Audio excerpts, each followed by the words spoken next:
Well, this week on 100 Huntley Street, we are taking the Better Me Challenge with life coach, personal trainer, and motivational speaker, Anthony Cheam. And we're talking about building better lifestyle habits, right? Today, rest and recuperation. You got mentioned off the top of the show, I didn't have a great sleep last night, so I was going to bring my pillow, but I'm going to get some advice from you. So how do we do that? Well, the one concept and metaphor I love to use with my audiences and my people I work with is this.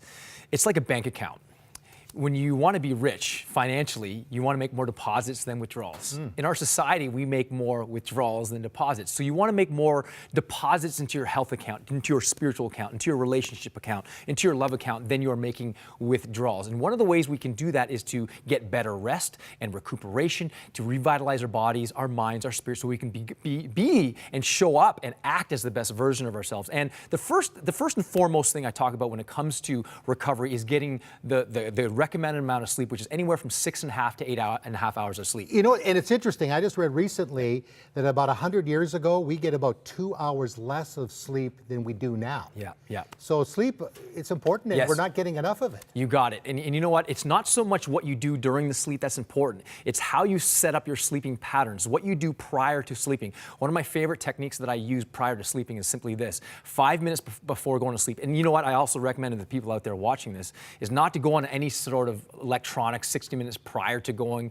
to sleep or getting ready for bed. 5 minutes before I go to sleep, 10 minutes, I kiss my children good night. I say I love you, say some prayers with them. And what I do is 5 minutes before I go to sleep, I literally put my hands on my heart and I just literally say a deep little prayer just saying thank you, I love you. As I breathe in, I say thank you.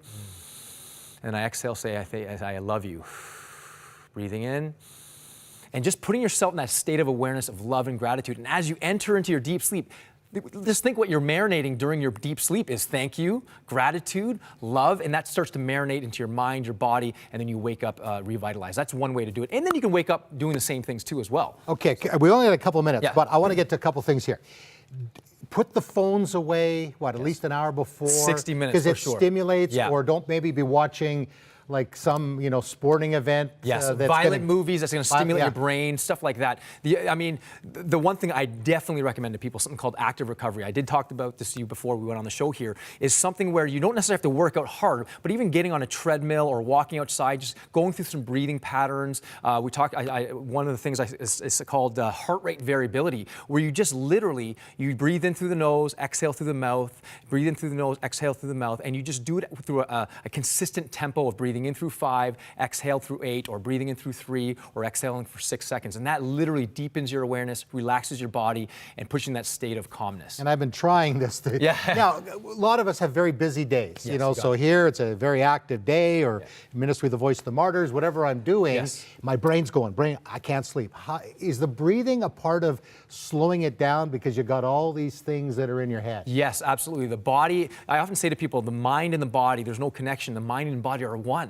So what you do with the body is going to affect the mind. And what you do with the mind is going to affect the body. So if you slow down your physiological breathing, slow it down a bit, it's going to slow down your thoughts, and it's going to affect everything, your focus, your ability to serve, your ability to think, your ability to take action in a positive way. I heard one preacher say, Wayne Cadero, and he's the guy that had a burnout at about 50, and he talked about sleep as thinking that is the beginning of the day. That's how you start your day, is with the sleep, rather than your day beginning when the alarm goes off. Yes, you got it. You know what I often say to, I got this from Zig Ziglar, and he's a motivational speaker, and one of my favorite guys, and he talked about how I don't wake up to my alarm clock, I wake up to my opportunity clock, because it's an opportunity to wake up with vigor, with gratitude, with love. And so first thing I do, my alarm clock goes off, my opportunity clock goes off, and I literally say thank you, smile, and I get up and I'm ready, I'm fully charged. And it starts from the beginning before I go to sleep. And the last thing, the importance of drinking water. Oh my goodness.